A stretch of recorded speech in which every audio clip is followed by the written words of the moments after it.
Durante años, mi voz fue un eco atrapado en las paredes de mi propia casa, un susurro que se ahogaba antes de nacer. Crecí en un hogar donde el silencio de las mujeres era considerado una virtud, un adorno tan esencial como la decencia. Mi padre, Ricardo, un hombre tallado en la piedra de la tradición y el orgullo, dictaba las reglas con la misma autoridad incuestionable con la que manejaba su empresa. Mi hermano mayor, Mateo, era su heredero, su reflejo dorado, el depositario de todas las esperanzas y la única voz que, además de la de mi padre, tenía peso y resonancia. Mi voz, por otro lado, era una inconveniencia. Lara, las niñas bonitas no discuten, me decía mi padre cuando intentaba expresar una opinión en la cena. Mateo sabe de lo que habla, tú dedícate a tus cosas, era la frase que me lanzaba como un muro cada vez que osaba contradecir a mi hermano. Mis cosas eran, por supuesto, las que ellos consideraban apropiadas, la música, la literatura, el arte, pasatiempos inofensivos para una mente que no debía preocuparse por los asuntos serios del mundo, los asuntos de hombres. Trabajé el doble de duro que Mateo, no por competir, sino por un anhelo desesperado de ser vista, de ser escuchada. Mis notas en la escuela eran impecables, mis análisis en la universidad, donde estudié administración de empresas en secreto durante los primeros semestres, eran profundos y a menudo, según mis profesores, brillantes. Pero en casa, seguía siendo la niña, la sombra decorativa. Mateo, mientras tanto, se deslizaba por la vida con una facilidad insultante, apropiándose de mis ideas cuando le convenía y presentándolas como suyas en la empresa familiar. Lo vi hacerlo una y otra vez. Una estrategia de marketing que esbocé, un análisis de mercado que dejé en mi escritorio. Días después, escuchaba a mi padre felicitar a Mateo por su visión y su iniciativa. Cuando intentaba reclamar mi autoría, la respuesta era un tsunami de desdén. Lara, por favor, no seas celosa, decía mi padre. Tu hermano tiene mucha presión, no necesita que inventes historias para llamar la atención. La humillación era un veneno lento que se acumulaba en mi sistema.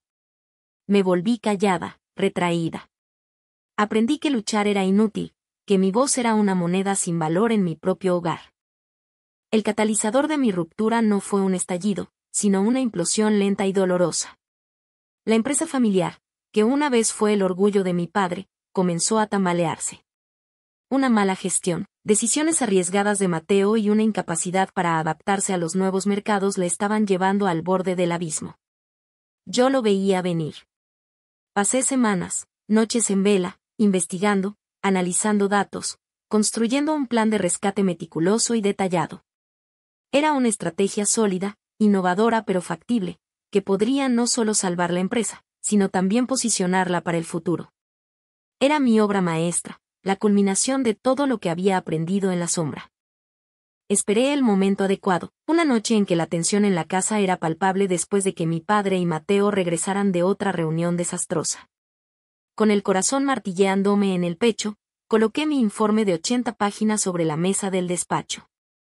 Padre, Mateo, empecé, con la voz temblorosa. He estado trabajando en algo. Creo que puede ayudar.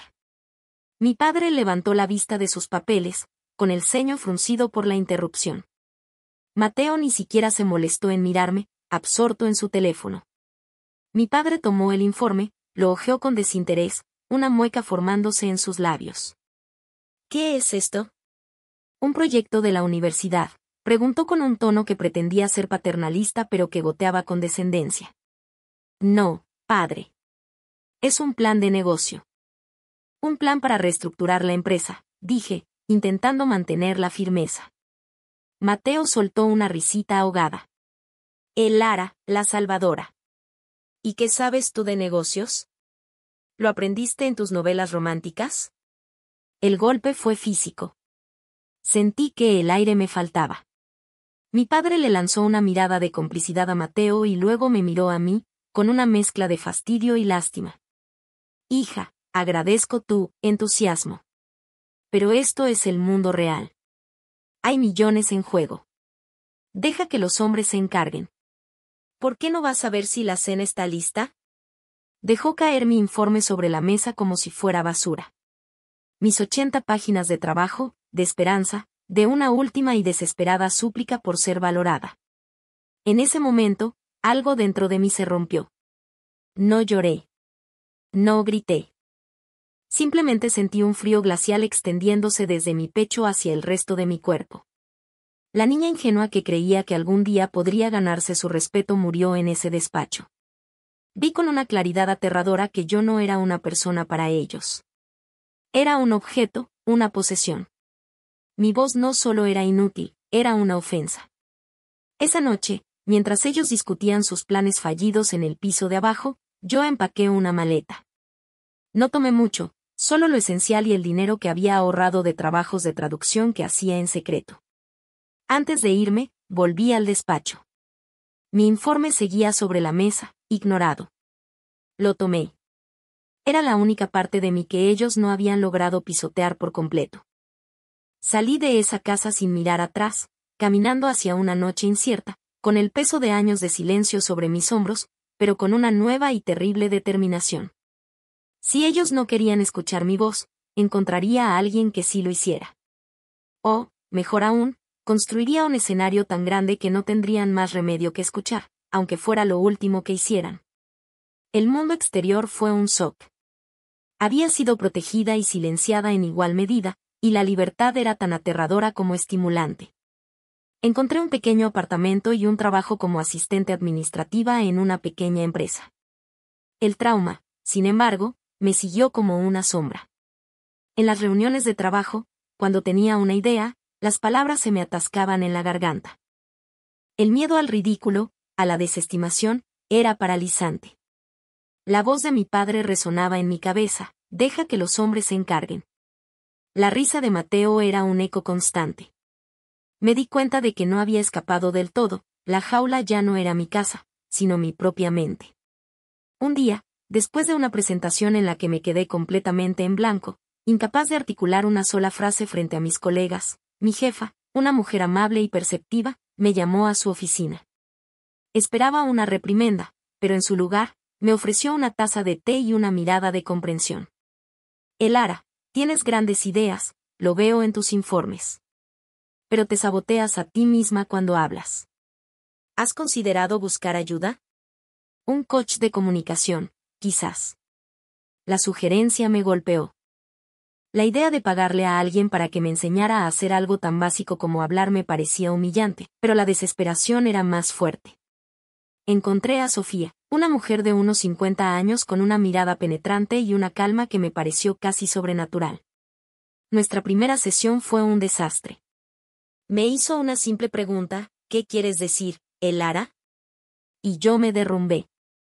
Lloré por todo, por la niña que fue callada, por la joven que fue ridiculizada, por la mujer que se sentía invisible. Sofía no me interrumpió. Simplemente me pasó una caja de pañuelos y esperó. Tu voz no está rota, me dijo finalmente, cuando mis sollozos se calmaron. Solo está enterrada. Vamos a desenterrarla juntas. El proceso fue arduo. Trabajamos en la respiración, en la postura, en la modulación.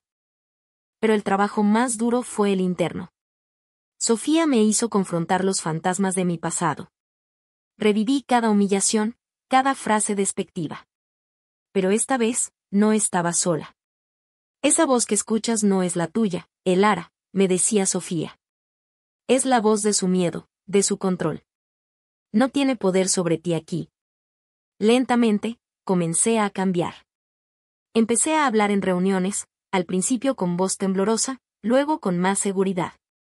Descubrí que mis ideas eran buenas, que la gente las escuchaba, las debatía, las valoraba. Era una sensación extraña y embriagadora. Mientras yo me reconstruía, mi antigua vida se desmoronaba. Amigos en común me contaban que la empresa familiar estaba en caída libre. El plan desastroso de mi padre y Mateo había fracasado estrepitosamente, hundiéndolos en deudas. Un día, mi teléfono sonó. Era un número desconocido. Contesté. Elara. La voz de mi padre era inconfundible, pero había perdido su filo autoritario. Sonaba cansado. ¿Dónde estás? Necesitamos hablar. No había un ¿cómo estás?, no había una disculpa. Solo necesidad. Estoy ocupada, padre, respondí, Mi voz sorprendentemente firme. ¿Ocupada? ¿Con qué? Tu hermano y yo estamos pasando por un momento difícil. Tu familia te necesita. La palabra familia sonó hueca, manipuladora. La empresa se va a pique, el Ara. Mateo. Cometió algunos errores. Necesitamos tu ayuda. La ironía era tan espesa que casi podía saborearla.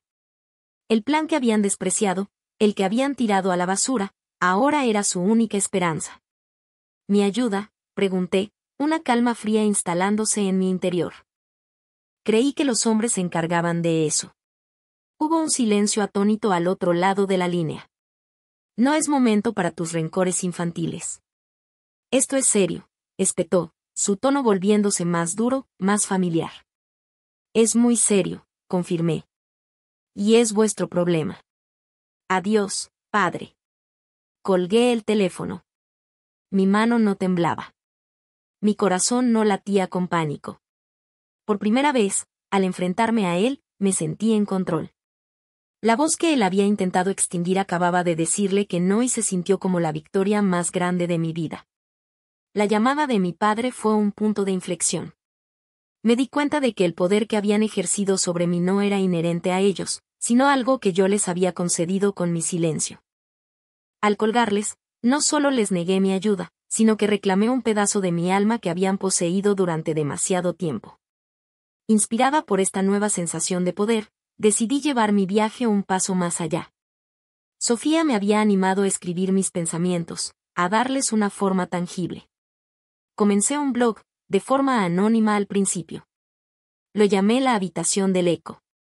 Escribía sobre la experiencia de ser silenciada, sobre el abuso emocional sutil que no deja moratones pero que destroza el espíritu, sobre el largo y doloroso camino para encontrar la propia voz.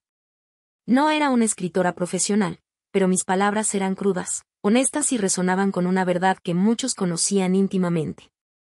Al principio, solo me leían unos pocos. Luego, decenas. Pronto, cientos. Los comentarios empezaron a llegar, historias de otras mujeres y hombres que habían vivido en sus propias habitaciones del eco, silenciados por padres, parejas, jefes. Gracias por poner en palabras lo que he sentido toda mi vida, escribió una mujer. Tu historia me ha dado el valor para inscribirme en ese curso que mi marido decía que era una tontería, escribió otra.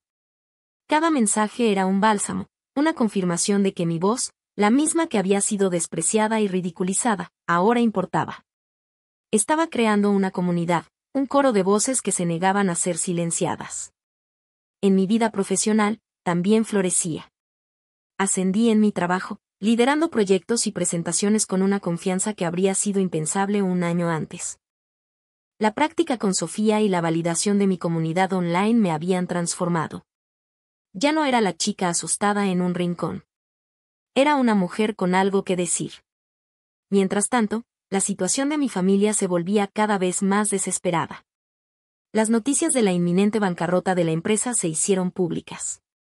El nombre de mi padre, una vez sinónimo de éxito en la comunidad empresarial local, ahora estaba manchado por el fracaso. El de Mateo, por la incompetencia y la arrogancia. Sus intentos de contactarme se volvieron más frenéticos y agresivos. Un día, Mateo apareció en mi lugar de trabajo. Me esperó en el vestíbulo, con una apariencia desaliñada que contrastaba fuertemente con el hombre impecablemente vestido que recordaba. Su arrogancia habitual había sido reemplazada por una capa fina de desesperación. Lara, tenemos que hablar, dijo, bloqueándome el paso. No tengo nada que hablar contigo, Mateo, respondí, intentando rodearlo. Me agarró del brazo. Sí, sí tienes. ¿Qué es ese estúpido blog que estás escribiendo? ¿Intentas humillarnos? ¿Avergonzar a tu propia familia? Supe entonces que habían descubierto la habitación del eco. La idea de que mi historia, mi verdad, estuviera a la vista de todos los había enfurecido. Mi blog no trata de vosotros, dije, apartando su mano con una fuerza que lo sorprendió. Trata de mí. De encontrar mi voz. Algo que tú y padre os esforzasteis tanto en quitarme. Mentiras, Siseo. Padre te dio todo. Una buena casa, una educación. ¿Y así es como se lo pagas, aireando nuestros trapos sucios en público? Eres una desagradecida. Cada palabra era una bala diseñada para herirme, para devolverme a mi antiguo lugar. Pero la armadura que había construido era más fuerte de lo que él imaginaba. Lo miré directamente a los ojos, ya no con miedo, sino con una fría lástima. Me disteis cosas, Mateo, sí. Pero me negasteis lo más importante, respeto. Me negasteis una identidad. Tratasteis mis pensamientos como basura y robasteis mis ideas como si fueran vuestras. El precio de vuestra casa y vuestra educación era mi silencio.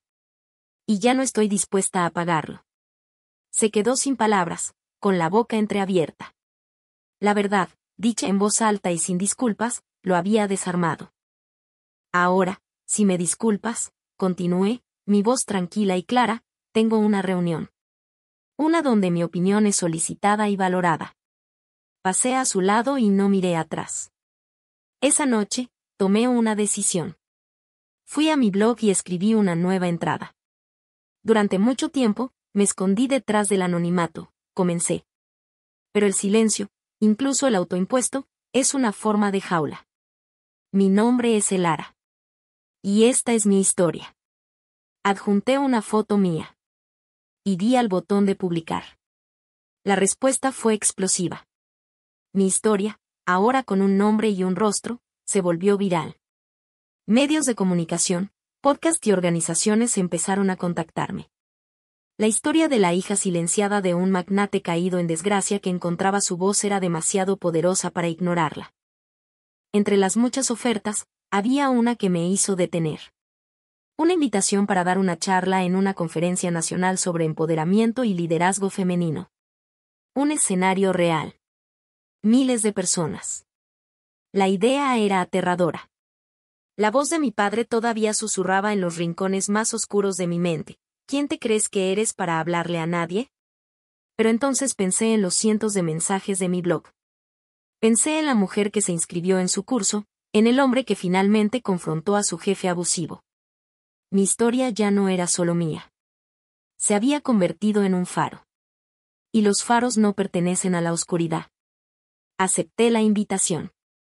Mi padre y Mateo, por supuesto, se enteraron. Recibí un correo electrónico de mi padre, el más largo que jamás me había escrito.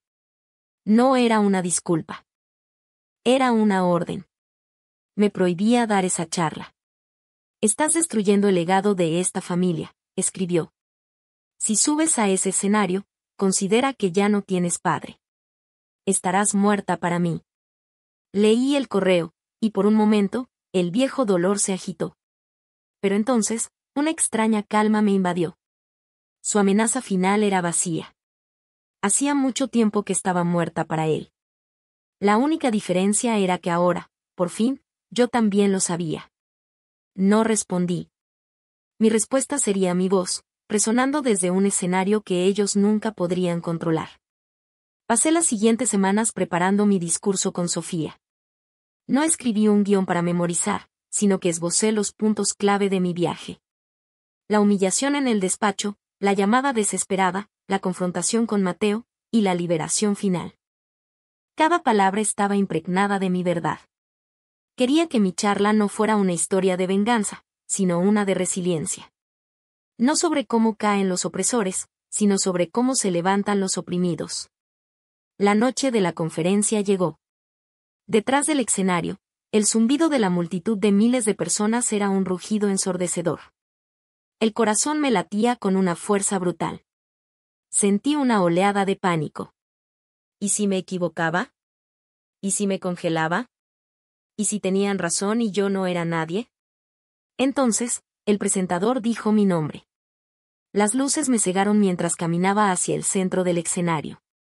Y entonces, mientras mis ojos se ajustaban, los vi. Sentados en la tercera fila.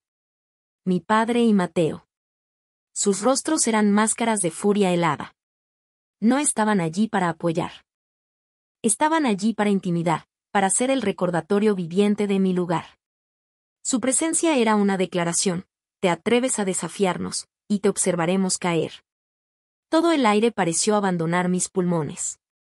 El miedo, frío y familiar, se apoderó de mí. Las palabras que había preparado se desvanecieron. Solo podía ver sus ojos, llenos de desprecio. Iba a fallar. Iban a ganar. El pánico era una marea negra que amenazaba con ahogarme. Mi garganta se cerró, el pulso martilleaba en mis oídos, ahogando el sonido de los aplausos de bienvenida. Mi padre y mi hermano estaban allí, dos estatuas de resentimiento en la tercera fila, sus miradas como anclas tratando de arrastrarme de vuelta a las profundidades del silencio.